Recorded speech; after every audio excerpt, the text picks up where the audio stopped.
جناب رسول اللہ صلی اللہ علیہ وسلم بہترین قانون دان تھے اور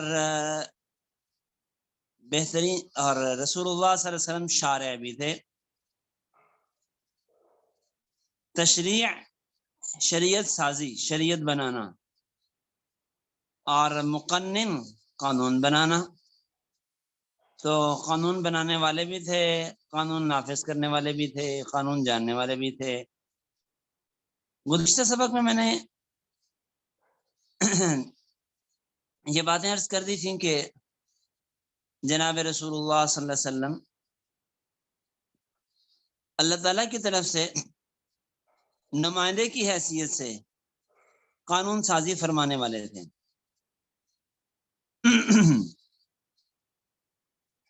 چنانچہ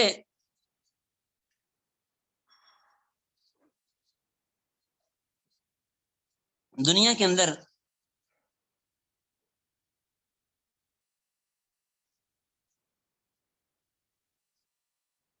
خرابیاں، خامیاں، خرابیاں اور طرح طرح کے مسائل یہ روز اول سے رہے ہیں، اور ضرورت شروع دن سے رہی ہے کہ ان خامیوں، خرابیوں اور شرور و فتن کو ختم کرنے کے لیے کوئی قانون ہو. تو اس دنیا میں انسان کو اللہ تعالیٰ نے بنیادی نعمتیں 5 عطا فرمائی جن کے گرد انسان کی پوری زندگی کے تمام معاملات گھومتے ہیں. دین اسلام نے ان 5 چیزوں کا تحفظ کیا ہے، اور دین اسلام کے تمام قوانین ان 5 چیزوں کے تحفظ کے گرد گھومتے ہیں. پہلی چیز ہے ایمان کا تحفظ، عقیدے کا تحفظ، نظریات کا تحفظ، اسلام کا تحفظ. دوسرا ہے جان کا تحفظ، زندگی بڑی قیمتی ہے، جان بڑی قیمتی ہے، جان کا تحفظ. تیسرا ہے مال کا تحفظ، جائیداد ہے، روپیہ پیسہ ہے، وراثت ہے، اس تمام احکام جو مال سے متعلق ہیں وہ شریعت نے دی ہیں. تو جان، مال کا تحفظ. اور چوتھی چیز ہے وراثت کا تحفظ، مانا نسل کا تحفظ. اور 5ویں نمبر پہ عقل کا تحفظ. تو آپ یوں کہہ لیں کہ ایمان، جان، مال، نسل، عقل، یہ 5 بنیادی چیزیں ہیں جن کے تحفظ کے لیے اسلام نے بہت سے قوانین ہمیں دیے ہیں، جن پر عمل کرنے کا حکم دیا ہے.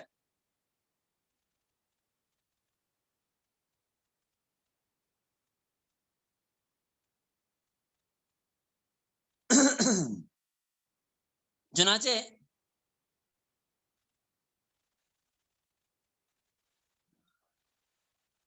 ہم دیکھتے ہیں کہ عقیدے کا تحفظ ہے تو اسلام نے مسلمانوں اور غیر مسلموں کے تعلقات کے بارے میں احکامات دیے کہ غیر مسلموں کے ساتھ تمہارے تعلقات کیسے ہوں، رویے کیسے ہوں. کہیں ایسا نہ ہو کہ غیر مسلم مسلمانوں کے عقیدے اور ایمان کو بگاڑ دیں، انہیں مرتد بنا دیں.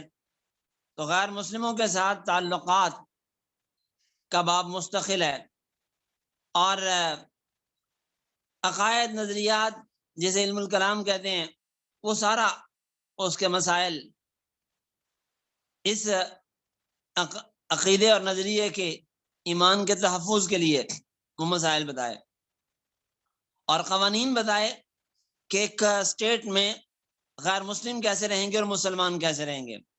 مثال کے طور پہ حضرت عمر فاروق رضی اللہ عنہ نے فرمایا تھا کہ مسلمانوں اور غیر مسلموں کی بستیاں الگ الگ ہوں، دور ہوں، اکٹھے ایک علاقے میں نہ رہتے ہوں، تاکہ کہیں ایسا نہ ہو کہ کافر ذمی مسلمانوں کی ناواقفی اور جہالت سے فائدہ اٹھا کے ان پہ اثر انداز ہو جائیں. جیسا کہ آج کل ہوتا ہے, ہمارے بہت سے لوگ آج نوجوان نسل اور اسکولوں کالجوں میں پڑھنے والی, کوئی عیسائی بن جاتا ہے, کوئی یہودی بن جاتا ہے, کوئی رافضی بن رہا ہے, تو کوئی قادیانی بن رہا ہے. تو اس سے متعلق تفصیلی احکام اسلام نے دیے. اور پھر جان کے تحفظ کے لیے قصاص کا قانون ہے, دیات کے تمام قوانین ہیں, یہ سب جان کے تحفظ کے لیے ہیں. دیت نفس کی ہو یا مادون النفس کی ہو. اور اسی طرح عزت کا قانون, وہ بھی جان کے قانون میں ہی آتا ہے کہ مومن کی عزت بھی محترم ہے, کسی کی عزت اچھالنا بھی جرم ہے. اور اسی وجہ سے اسلام نے قذف کا قانون متعین کیا. تو یہ قوانین ہیں جن کا تعلق جان کے ساتھ ہے.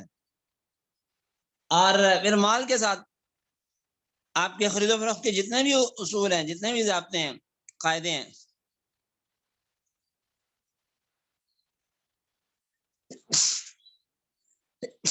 کتاب البیوع پوری کی پوری. اور اسی طرح پھر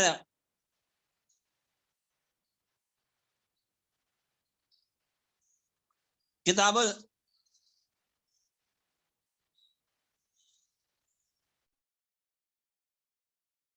2 منٹ وقفہ کیجیے گا.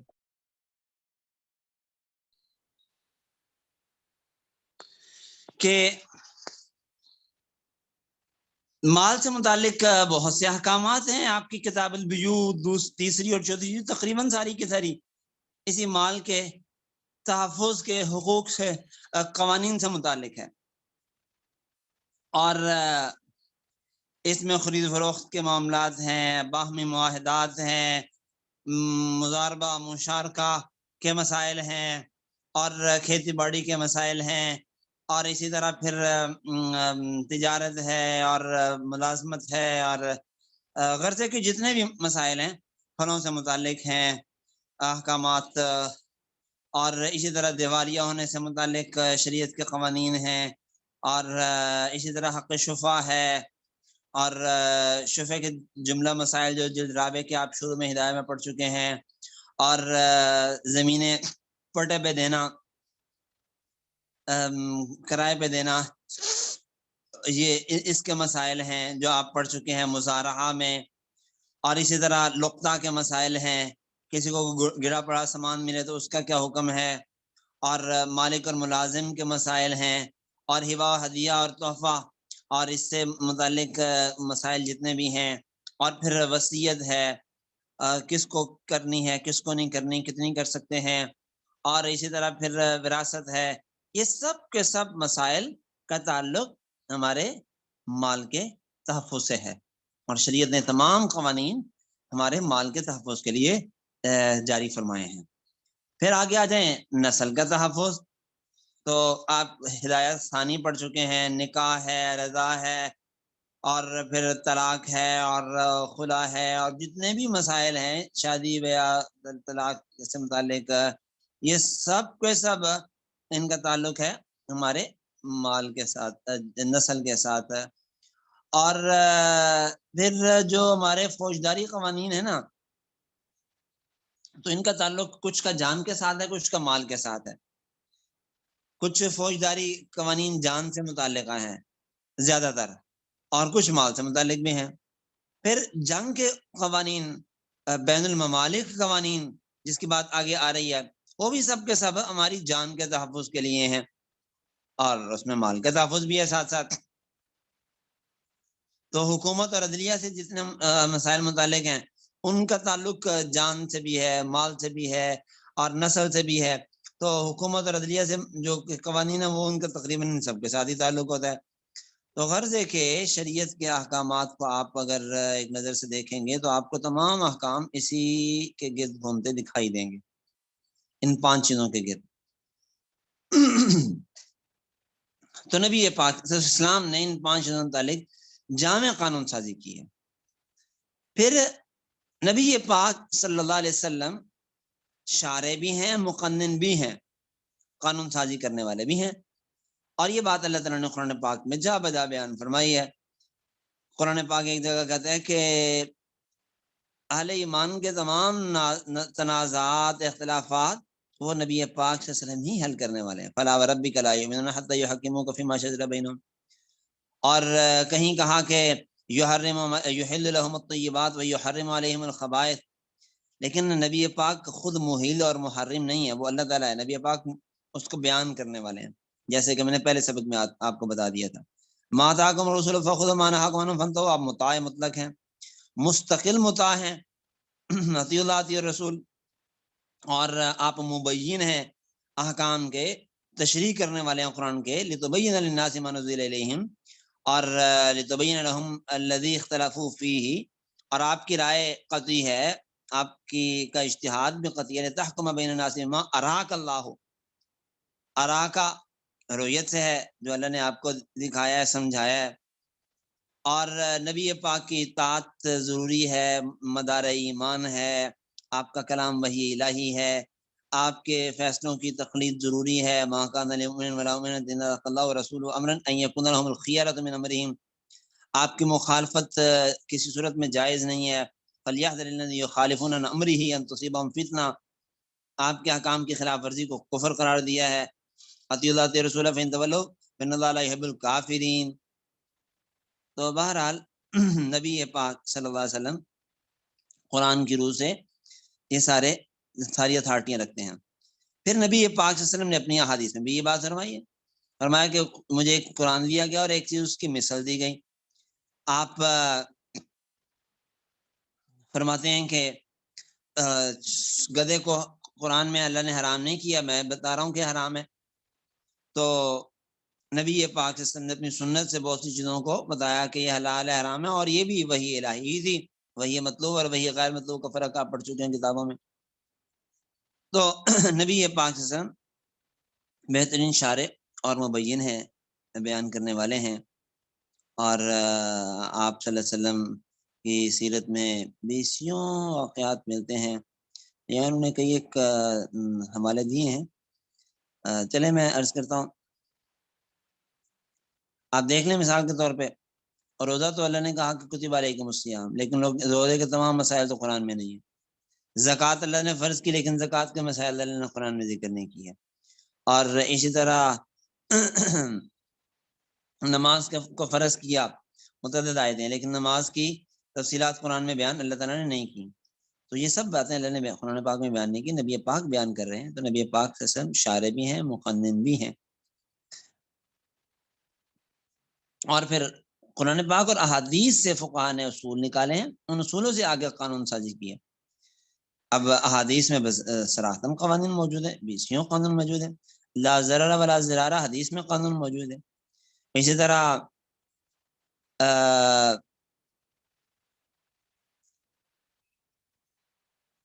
انما الاعمال بالنیات، مقصد پر معاملات کا دار و مدار ہے، یہ حدیث میں ایک قاعدہ نبی پاک سے خود بیان کر رہے ہیں۔ الحدود تضرب بالشبہات، حدیث پاک سے ماخوذ ہے یہ قاعدہ کلیہ۔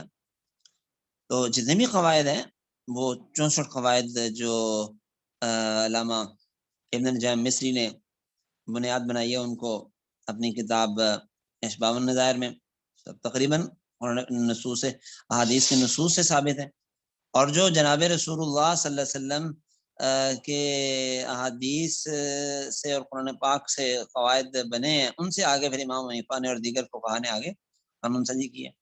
مجلہ والوں نے 99 قوانین قاعدے وہ لکھے ہیں، ان کے اوپر بنیاد رکھی اپنی ساری قانون سازی کی۔ تو 99 اور 164 قاعدے بنتے ہیں بغیر تکرار کے، جو ان دونوں کتابوں کے اندر موجود ہیں۔ ویسے تو قواعد جو فقہ حنفی کے بنیادی قواعد ہیں، ویسے تو قواعد پہ بڑا تفصیلی کام ہوا ہے، اور ابھی معلمہ شیخ زائد کا وہ چھپا ہے، اور اس میں 2500 قواعد ہیں، جس میں جتنے بھی قواعد ہیں تمام فقہا کے وہ سب کے سبھی جمع کر دیے گئے ہیں، اور بڑی تفصیل سے قواعد ضوابط سب کو جمع کر دیا گیا ہے۔ تو وہ سب قواعد قرآن و سنت سے ہی نکلے ہیں، اور نبی اکثر نے خود اجتہاد سکھایا ہے صحابہ کو۔ بعد میں جبل علی روایت میں بتا چکا ہوں آپ کو، پہلے بھی آپ بارہا پڑھتے سنتے سناتے رہتے ہیں، اور نبی پاک نے خود انہیں اجتہاد کا درجہ عطا فرمایا تھا۔ تو یہ جناب رسول اللہ صلی اللہ علیہ وسلم مبین ہے، شارح ہے، اور قرآن کہتا ہے ما ينطق عن الهوى إن هو إلا وحي يوحى. تو بہرحال یہ نبی پاک صلی اللہ علیہ وسلم کی حیثیت ہے مبین اور شارح ہونے کی. تو میرا خیال ہے اسی پہ اکتفا کرتے ہیں آج. تو انشاءاللہ العزیز پھر آگے پڑھیں گے. تو یہ کچھ چیزیں اس میں بھی اصلاح طلبی ہے، اس میں کبھی کافی کمپوزنگ کی غلطی ہیں. تو میں کرتا ہوں انشاءاللہ اس کے لیے ایک بندوبست آپ کے لیے اس پہ انشاءاللہ. جزاکم اللہ.